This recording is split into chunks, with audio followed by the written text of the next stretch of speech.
Hello friends, எல்லாரும் எப்படி இருக்கீங்க? வாங்க, இன்னைக்கு நம்ம பார்க்க போகிறது பட்டுச்சென்னா மசாலா. முளைக்கட்டின கொண்டக்கடலை, கருப்பு கொண்டக்கடலையே வேக வச்சிருங்க. எண்ணெயில் பட்டை, கிராம்பு, ஏலக்காய், ஸ்டார் போட்டு நல்லா ஃப்ரை பண்ணிட்டு அரைச்ச சின்ன வெங்காயம் விழுந்த போட்டுட்டு இஞ்சி பூண்டு பேஸ்ட்டை போட்டு நல்லா வதக்கிக்கோங்க. மூடி வச்சுட்டிங்கன்னா கொஞ்சம் பச்சை வாசனை சீக்கிரமாக போகும். இது நல்லா வதங்கிட்டே இருக்கும்போது இதில் மசாலா சேர்த்துடலாம். அதில் கொடுத்துருக்க எல்லா மசாலாவும் இதில் சேர்த்துருங்க. டேஸ்ட் வைஸ் அட்டகாசமாக இருந்தது. நீங்கள் ட்ரை பண்ணி பார்த்தீங்கன்னா உண்மையிலேயே இது கொண்டக்கடலையாக நீங்களே ஆச்சரியப்படுவீங்க. அவ்வளோ டேஸ்ட்டாக இருந்தது.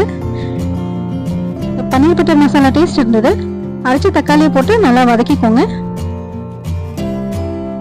நல்லா வதக்கிட்டு மூடி வச்சிங்கன்னா அந்த பச்சை வாடெல்லாம் கொஞ்சம் போயிடும். அப்பப்போ கிளறி மூடி வச்சிருங்க. இந்த அளவுக்கு நல்லா வெந்ததும் கொண்டக்கடலையே இதில் சேர்த்துருங்க. முளைக்கட்டின கொண்டக்கடலை இதில் ஏகப்பட்ட சத்து இருக்குது, உங்களுக்கே தெரியும். நம்ம குழந்தைங்க இப்படிலாம் செஞ்சு கொடுத்தாதான் சாப்பிடுவாங்க. அதனால கொஞ்சம் கஷ்டப்பட்டாலும் செஞ்சுருங்க. டேஸ்ட் உண்மையிலே ரொம்ப அட்டகாசமாக இருந்தது ஃப்ரெண்ட்ஸ். வேக வச்ச கொண்டக்கடலையே கொஞ்சமாக அரைச்சி இதில் சேர்த்துருங்க. ஸ்மாஷ் பண்ணி உப்பு சேர்த்துக்கோங்க, கருவேப்பிலை சேர்த்துக்கோங்க. மூடி போட்டு மூடிடுங்க. ஸோ திக்னஸ்க்காக அதை சேர்த்துருக்கோம். இதில் கஸ்தூரி மேத்தி சேர்த்துருங்க. நெய்யில் பச்சை மிளகாய், இஞ்சி நீல வாக்கில் கட் பண்ணதை சேர்த்து காலிச்சு கொட்டிடுங்க. ஹெல்தியாக சாப்பிடணும்னா இது பீட்ரூட் மற்றும் கருவேப்பிலை சப்பாத்தியோட மேலே பட்டர் வச்சு சர்வ் பண்ணிங்கன்னா அட்டகாசமாக இருக்கும். அடுத்தடுத்த வீடியோ வேணும்னா சப்ஸ்கிரைப் பண்ணுங்கள். தேங்க்யூ.